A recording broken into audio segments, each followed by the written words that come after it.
Hey Nancy Drew fans, we're back for Book 11, The Clue of the Broken Locket.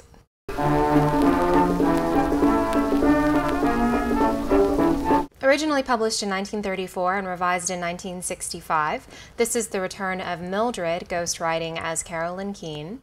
The sisters, Harriet and Edna, have had more than enough trouble from Walter Carrig, and so they decided to extend the offer back to Mildred, who had been writing a couple of other series for the syndicate, and Mildred wholeheartedly accepts now the $85 per book that's offered.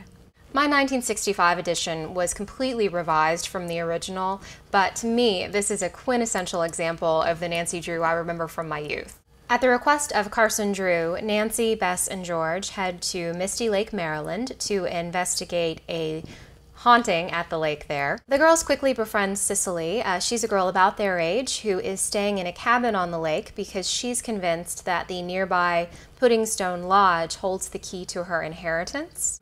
She has a broken locket that she thinks is a clue. She shares it with Nancy, and Nancy's of course on the case. In addition to the mystery of the inheritance, this case also primarily includes a case of mistaken identities, turns out to be identical cousins, and pirated records. There's plenty of danger and intrigue here. Nancy gets locked onto the roof of Puddingstone Lodge.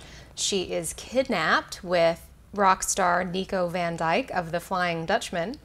And here's an illustration of her dangling. She spends some time hanging from the underside of a bridge when she's being chased by the criminals. But there's also plenty of time for old-fashioned fun, including a stop at Eddie's Soda Shop for ice cream sundaes. There's canoeing, numerous outfit changes, a visit from Ned and the boys, and also the whole gang goes to Baltimore to catch a Flying Dutchman concert. In addition to the chocolate sundaes at Eddie's, Bess whips up a few tasty-sounding meals in the cabin. For breakfast, there's bacon and eggs, toast, melon and milk, and for a late-night snack, there is hot tomato soup with cream and hamburgers on toast. Early on, Nancy convinces herself that Puddingstone Lodge and the no-good renters, Mr. and Mrs. Driscoll, are the key to the mystery. The young sleuth could well believe that something strange was going on inside the big stone house, and even that someone was signaling for help. Her mind conjured up all sorts of possibilities about a prisoner who was bound and gagged in the room. "I certainly can make a deep, dark mystery out of almost anything," she chided herself with a smile as she moved away. Nancy again encounters some seriously bad foster parents. Mr. and Mrs. Driscoll are circus folk, and they are pretty abusive when trying to teach their 3-year-old children how to be acrobats. Here we see Nancy generally acting just on her gut, with no evidence to speak of, and she takes the law into her own hands quite a few times. When the group is trespassing on Puddingstone Lodge property and is attempting to steal something, Bess has to be the voice of reason.